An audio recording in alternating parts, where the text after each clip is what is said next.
സ്തുതിയായിരിക്കട്ടെ.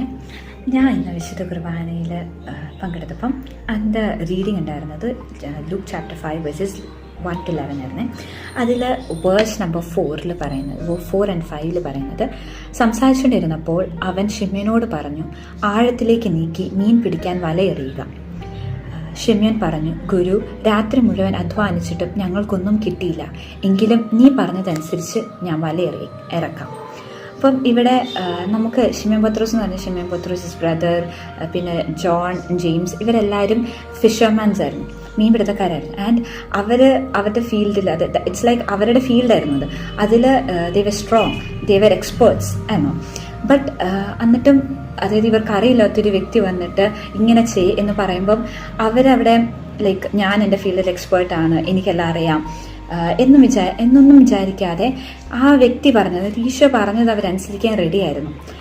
രാത്രി മുഴുവൻ അവർ അധ്വാനിച്ചു. അപ്പോൾ ദേ നോ എവിടെയൊക്കെ വല അവർ എറിഞ്ഞു നോക്കി, കിട്ടിയില്ല എന്നെല്ലാം അറിയാം.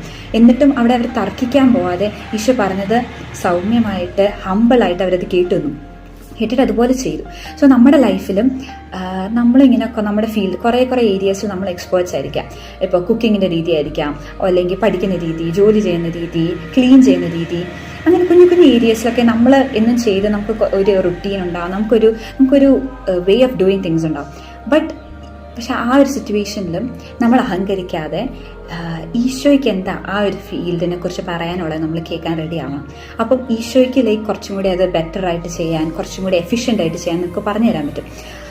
ഇത് നമ്മുടെ ഡേ ടു ഡേ വർക്ക്സ് എന്ന രീതിയിൽ മാത്രമല്ല, നമ്മുടെ ഇന്നർ ലൈഫിലേക്കായിരിക്കും. The way we live holy, വിശുദ്ധിയിൽ നമ്മളിങ്ങനെ ജീവിക്കണം, നമ്മളിങ്ങനെ പ്രാർത്ഥിക്കണം, നമ്മളിങ്ങനെ മറ്റുള്ളവരോട് സംസാരിക്കണം, നമ്മളിങ്ങനെ മറ്റുള്ളവരെ സ്നേഹിക്കണം. ഇതെല്ലാത്തിലും ദൈവത്തെ നമ്മളോട് പറയാൻ പറ്റും, ദൈവം നമ്മളോട് സംസാരിക്കും. അപ്പം ദൈവം പറയുന്നത് എളിമയോടെ നമ്മൾ കേട്ട് അത് നമ്മുടെ ലൈഫിൽ എന്താ പറയുക, അത് ഫുൾഫിൽ ചെയ്യാൻ അല്ലെങ്കിൽ അത് ഇൻകോപ്പറേറ്റ് ചെയ്യാൻ നമ്മൾ ശ്രമിക്കുമ്പോൾ ദൈവം നമ്മൾ ഒത്തിരി അനുഗ്രഹിക്കും. അതായത് കേൾക്കുന്നവരോട്, അതായത് ലിസൺ ചെയ്യുന്ന ആൾക്കാരോട്, അത് അക്സെപ്റ്റ് ചെയ്യുന്ന ആൾക്കാർ, അല്ലെങ്കിൽ അതിനോടൊരു ക്ഷമയോടെ അത് പാലിക്കാൻ നോക്കുന്നവരോട് നമുക്കൊരു പ്രത്യേക അടുപ്പം തോന്നില്ല. ലൈക്ക് വീണ്ടും അവർക്ക് അഡ്വൈസസ് കൊടുക്കാൻ, അവരെ കുറച്ചും കൂടി ഗ്രോ ചെയ്ത് വളരാൻ നമ്മൾ ആഗ്രഹിക്കുന്നു. അതുപോലെ തന്നെ ഈശോയും. അപ്പം ഈശോയെ ആഗ്രഹിക്കുന്നത് നമ്മളെല്ലാം ഗ്രോ ചെയ്യാൻ. ബട്ട് അതിന് ചിലപ്പോൾ തടസ്സം നിൽക്കുന്നത് നമ്മുടെ ഈ വിട്ടുകൊടുക്കില്ലാത്ത ആറ്റിറ്റ്യൂഡായിരിക്കാം, താന്നു കൊടുക്കില്ലാത്ത ആറ്റിറ്റ്യൂഡായിരിക്കാം. അപ്പോൾ അതെല്ലാം നമ്മൾ മാറ്റിവെച്ച് ഈശോയുടെ മുന്നിലും മനുഷ്യരുടെ മുന്നിലും എപ്പോഴും എളിമയോടെ എല്ലാവരും സ്നേഹിക്കാം. Praise God.